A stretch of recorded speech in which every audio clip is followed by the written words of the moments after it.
Colony पर सवालिया निशान खड़े हो रहे हैं कि कॉलोनी अनडाइवर्टेड है, जहां से ये नारे लगे थे, क्या आईडी जी बिल्कुल उसके प्रति कार्रवाई की जाएगी। और अनडाइवर्टेड है तो उसमें जो भी दिक्कतें आ रही हैं और जो यदि आपत्तिजनक नारे वहाँ से लगे और वहाँ से यदि ये असामाजिक तत्वों ने अपना गलत काम किए हैं तो उसके लिए निश्चित ही कार्रवाई की जाएगी। क्या कार्रवाई होगी?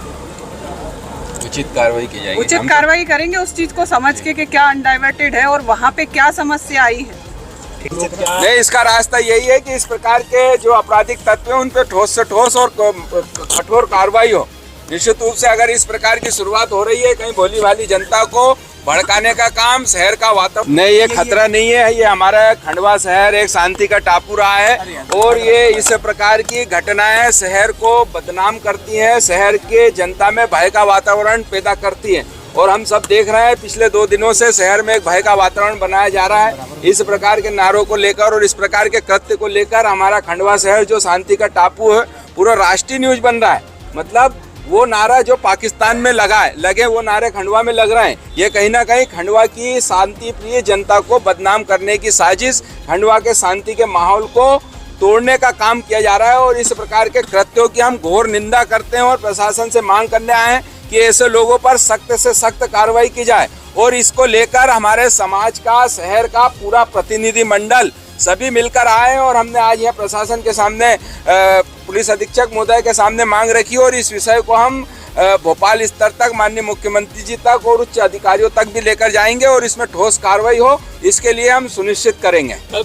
मुख्यतः 2-3 विषयों के लेके आए थे। एक तो था कि जो पुराने अपराध हो रखे हैं जिसमें इस प्रकार के जो आपत्तिजनक नारेबाजी है या फिर जो धमकी भरे मैसेज हैं उसके विषय में क्या क्या कार्रवाइयाँ हुई हैं, तो उसके बारे में संतुष्ट नहीं थे। तो उसके बारे उनको बताया गया कि किस प्रकार से हमारी कार्रवाई जारी है और उसमें अगर कुछ कमी रह गई तो उसको भी पूरा उसमें किया जाएगा।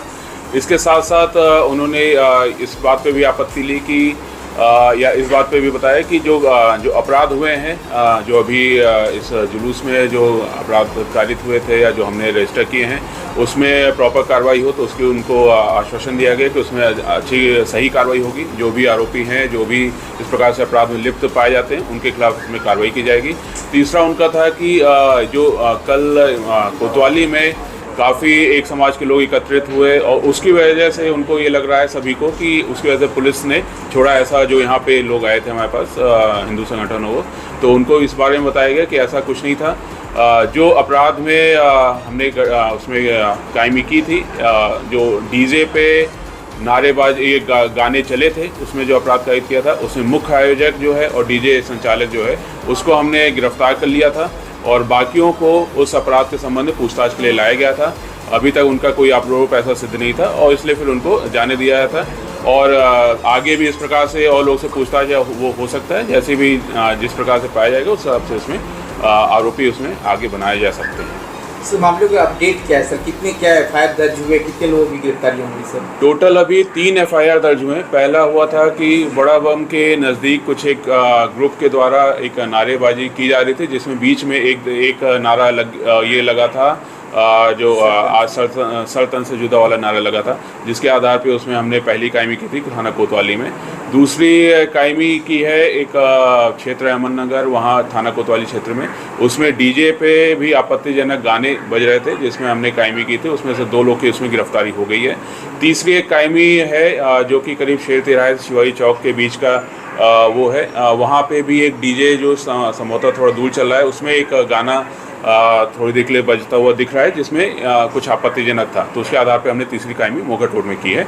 उसमें अभी आइडेंटिफिकेशन का काम चल रहा है, उसमें भी गिरफ्तारी जल्द की जाएगी।